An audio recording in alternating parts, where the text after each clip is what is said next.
You know what's really messed up? We spend more time choosing what to watch on Netflix than we do thinking about what to do with our lives. And Netflix has 10,000 options. Life has infinite possibilities, but somehow we're out here scrolling for 20 minutes trying to find something we've already seen 3 times. I was brushing my teeth this morning when it hit me like a brick to the face. Not the toothbrush, although that's happened too. I'm talking about the realization that we're all walking around acting like we have unlimited time, when really we're just fancy mayflies with student loans and social media accounts. Here's the thing that nobody wants to talk about at dinner parties. The average human gets about 4,000 weeks on this planet. 4,000. That sounds like a lot until you realize you've probably already burned through a quarter of them, learning how to tie your shoes and figuring out that touching hot stoves is a bad idea. But here's where it gets really wild.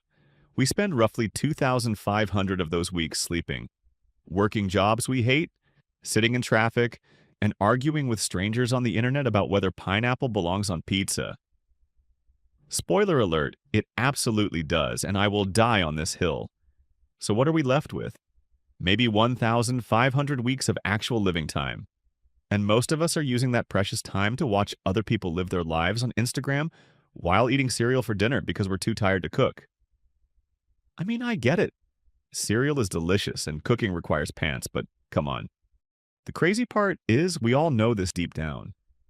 We've all had those 3 a.m. moments where we're lying in bed wondering where the last 5 years went. One minute you're graduating high school thinking you're going to conquer the world, and the next minute you're 32 years old Googling whether it's normal to make sound effects when you stand up. I think the problem is we've been sold this idea that life is some kind of dress rehearsal. Like there's going to be a do-over or a second season where we finally get our act together. But plot twist, this is it. This is the show. There's no director yelling cut, no script supervisor fixing our mistakes, and definitely no stunt double for the scary parts. The good news is once you accept that your time is limited, you start making better choices. It's like when you're at a buffet and you realize you only have one plate. Suddenly, you're not wasting space on the weird Jell-O salad that nobody asked for. You're going straight for the good stuff. So what's the good stuff in life? Well, that's where it gets personal and slightly uncomfortable, like wearing jeans after Thanksgiving dinner. For some people, it's traveling to places where they can't pronounce the food but eat it anyway. For others, it's mastering the art of the perfect grilled cheese sandwich. Both are valid life goals, by the way. The key is figuring out what actually matters to you, not what your parents think matters, not what social media says matters, and definitely not what that guy from high school who posts motivational quotes with sunset backgrounds thinks matters. I'm talking about the stuff that makes you forget to check your phone. Here's a revolutionary idea. Start saying no to things that drain your soul. I know it sounds simple, but it's harder than assembling IKEA furniture without crying. We've been conditioned to believe that being busy equals being important.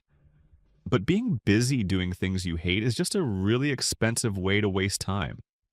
I learned this the hard way when I spent 3 years in a job that made me question my will to live every Monday morning. I was making decent money, had good benefits, and everyone kept telling me how lucky I was. But I was dying inside, one PowerPoint presentation at a time. The breaking point came when I found myself genuinely excited about getting sick, because it meant a day off. That's when I realized something profound. Time isn't money. Time is life. And I was trading my life for a paycheck that barely covered my therapy bills from trading my life for a paycheck. It was like the world's most depressing math equation. So I made a change. Scared out of my mind, but I did it anyway. And you know what happened? I didn't die. The world didn't end. My parents were disappointed for exactly 2 weeks before they got distracted by a new Netflix series.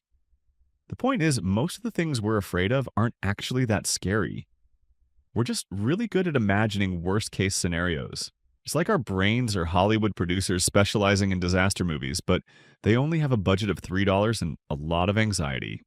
Here's another life hack that nobody talks about. Stop waiting for permission to live your life. You don't need anyone's approval to try new things, change careers, or eat ice cream for breakfast. You're an adult, theoretically. Act like it. I started traveling alone because I got tired of waiting for other people to have the same schedule, budget, and sense of adventure as me. Best decision ever. Turns out eating dinner by yourself in a foreign country isn't sad, it's liberating. Plus, you don't have to share your fries, and speaking of relationships, here's something nobody tells you. The people who matter will stick around regardless of what you do with your life. The ones who don't matter will find something to complain about anyway, so you might as well disappoint them while doing something you enjoy. But here's the real secret sauce to making the most of your limited time. Focus on experiences over stuff. That expensive gadget you think you need will be obsolete in 2 years and gathering dust in a drawer. But that time you got lost in a new city and ended up having the best conversation of your life with a stranger? That's going to stick with you forever. I'm not saying become a monk and give up all your possessions. Keep your coffee maker and your favorite pajamas. I'm saying be intentional about what you let into your life and what you let take up space in your brain. And please, for the love of everything good in this world, stop postponing joy. Stop saying you'll travel when you retire, you'll learn guitar when you have more time, or you'll call your friends when life slows down. Newsflash, life never slows down. It just ends. The clock is ticking for all of us, but that's not depressing, it's motivating. Every sunrise is a gift, every laugh is precious, and every moment you spend doing something that makes you happy is a small victory against the chaos of existence. So here's your homework, and yes, there's homework because this is important. Make a list of things that actually matter to you. Not should matter, not might matter someday, but actually matter right now. Then look at how you spent last week and see if there's any connection between the two lists. If there isn't, congratulations, you've identified the problem. If there is, congratulations, you're already ahead of 90% of humanity. Either way, you're going to be fine. Remember, life is short, but it's also the longest thing you'll ever experience. Make it count, make it yours, and make it interesting enough that you'd want to hear about it at a party. Now, stop watching YouTube videos about life and go live it. Unless this is the good part of your day, in which case, carry on, but maybe also make some plans for later.